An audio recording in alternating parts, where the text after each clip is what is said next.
银色情人节，甜蜜炸弹的背后故事，意外的爆款瞬间。银色情人节的前夕，网络上一张精致的海报横空出世。海报中，陈星旭与张若楠并肩而立，眼神交汇，十指紧扣，仿佛整个世界都被这一刻凝固。那种不加修饰却直击人心的温柔，让无数观众一瞬间心动到爆。评论区的氛围迅速炸裂，顶不住了，这是什么神仙画面？甜到犯规，根本无法移开眼睛。我愿意把这张海报设成壁纸，循环盯一整天。这一刻不仅仅是视觉的享受，更像是一种心灵的触碰。观众们仿佛在屏幕前被注入了一针强效甜蜜剂，瞬间忘记了生活中的琐碎与疲惫，只沉浸在那份浪漫氛围之中。甜蜜背后的起点，误会中的初遇。故事并非童话开端。钱恒，冷酷无情的恶魔律师，毒舌、挑剔、孤傲，是法律界出了名的难搞人物。程瑶，初入职场的新人，天真单纯，怀着对未来的美好期待，却在第一天闹了大笑话，把自己的老板当作富婆的私人男宠。身份的悬殊，性格的对立，使得两人的第一次交锋充满火药味。他锋利如刀，冷眼旁观；他笨拙天真，却偏偏倔强不服输。命运似乎在暗中布好局，让这对冤家在同一空间里不断碰撞。矛盾就像一根根绷紧的弦，让观众期待下一秒是否会断裂，还是会奏出别样的旋律。化学反应，从争吵到心动。一开始是互不相让的争辩，后来是彼此间意外的守护。他嘴上刻薄，却在他受伤时第一时间伸出手。他傻白甜，却在他孤独的夜里递上一杯热牛奶。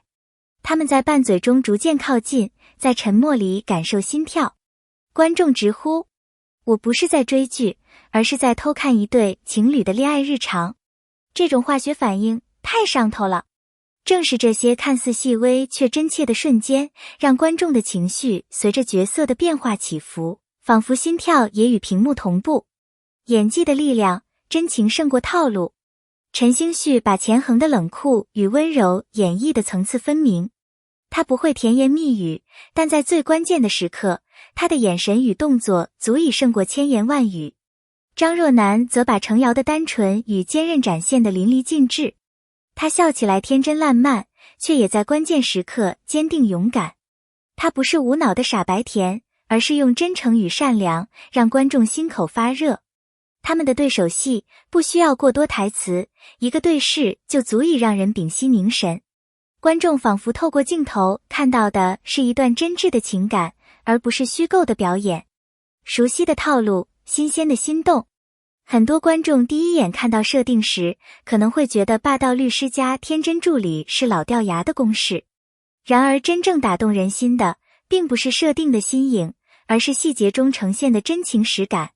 程瑶因为误会制造的笑料，并非刻意搞笑，而是带着年轻人的真诚与笨拙，让人看到了自己初入职场时的影子。钱恒在冷酷外表下逐渐展现出的柔软，不是转折，而是一种潜藏已久的孤独和需要被理解的渴望。这种变化让观众心里泛起涟漪，因为很多人都曾遇到过外冷内热的人，表面看似坚硬，却在某些瞬间流露脆弱。正是这些微妙的互动，让这段感情显得真实而动人。熟悉的套路被演绎成新鲜的心动，观众会忍不住带入自己的经历，在笑与泪中感受爱情最纯粹的模样。10分钟的爆炸力，上线仅仅10分钟，话题便火速登顶热搜，这种速度本身就是一种奇迹。有人说剧情老套，有人直呼甜到心尖，甚至有人嫌弃节奏太快。但正是这种爱与嫌的复杂情绪，使得作品充满爆炸力。就像生活中某个瞬间让你又哭又笑，这种矛盾感反而更能牢牢抓住注意力。观众之间的争论也让这部剧成为社交媒体上的话题中心。有人熬夜安利，有人写长文分析，甚至有人用海报和片段做二创视频。这种全民参与感让它不仅是一部剧，而是一种共同的情感体验。尤其在当下，观众对于甜而不腻的需求越来越高，这10分钟恰好精准击中他们的心。它像是一场意料之外的烟花，绚烂又短暂，却足以让人久久难忘。配角与张力。主角固然是灵魂，但配角们也为整部作品注入了鲜活的生命力。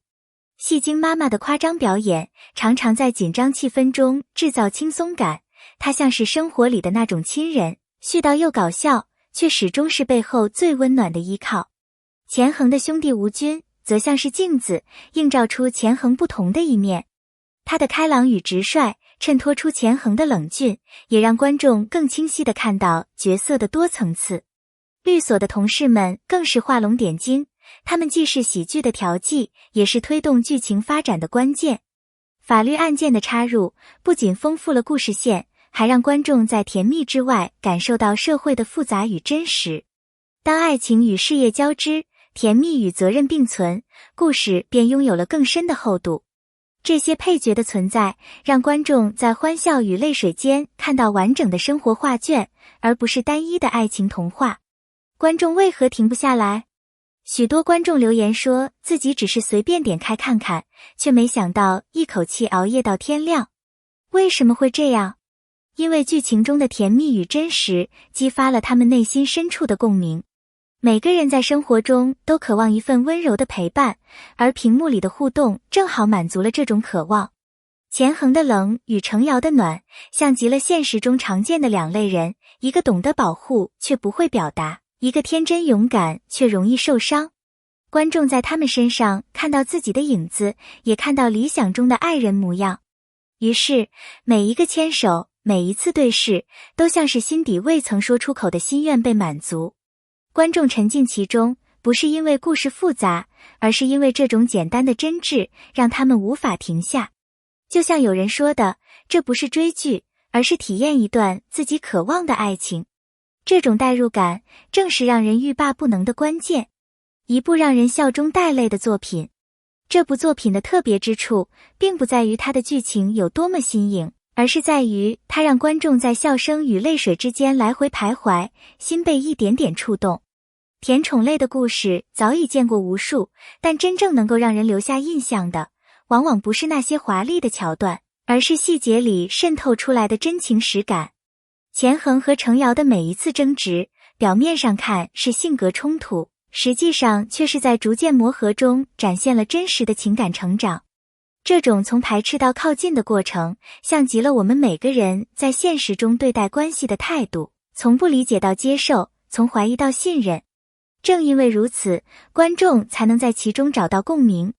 笑，是因为他们的互动有趣自然；泪，是因为在欢笑之余，我们看到了孤独、委屈与守护。它不仅仅是一部让人放松的剧，更是一种情感的寄托。观众追下去，并不是为了知道接下来会发生什么狗血剧情，而是为了陪伴角色一起成长，一起感受那份甜而不腻的温暖。爱的启示。当剧情慢慢走向尾声，我们会发现，故事想传递的并不是轰轰烈烈的爱情，而是那份细水长流的温柔。钱衡的冷漠与程瑶的天真，看似两条永远不会交汇的线，却在一次次碰撞与互相理解中，逐渐靠近并最终重叠。这样的设定并不罕见，但演员赋予了它真实的灵魂，让人感受到爱并不是单纯的浪漫，而是两颗心在漫长生活里的相互扶持。很多观众看完之后会说，我看到了自己，或是我也渴望有人这样握住我的手。这正是作品最打动人的地方，它把冰冷的虚构变成了温热的现实，让人相信无论生活多么艰难，总会有人在某个时刻出现，轻轻告诉你别怕，我在这里。这种启示并不是高高在上的说教，而是一种来自内心的共鸣。它提醒我们，爱不是惊天动地的誓言，而是日复一日里最平凡的陪伴。感谢与互动，感谢你读到这里。如果你也被这份甜蜜与感动触动，请不要忘记订阅支持，让更多人感受到温暖。在评论区留下你的想法，你最喜欢钱衡与程瑶的哪个瞬间？你是否也被他们牵手的画面打动？你的每一句留言都是我继续创作的动力，期待在评论区看到你的心声。